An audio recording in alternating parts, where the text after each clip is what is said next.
Welcome to Praveen sir classes. ఈ వీడియోలో మనము బృహత్కథ ఆధారంగా రచించబడినటువంటి కొన్ని గ్రంథాలని చూద్దాం. సో ఈ బృహత్కథను ఎవరు రచించారంటే గుణాఢ్యుడు రచించాడు.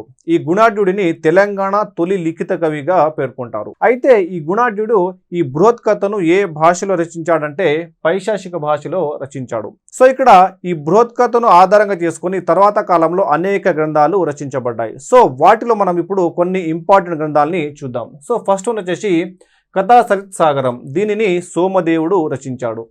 బృహత్కథ మంజరి, దీనిని క్షేమేంద్రుడు రచించాడు. నెక్స్ట్ బృహత్కోశ, దీనిని హరిసేనుడు రచించాడు. బృహత్ సంహితను వరాహ మిహిరుడు రచించాడు. పంచతంత్రంను విష్ణు శర్మ రచించాడు.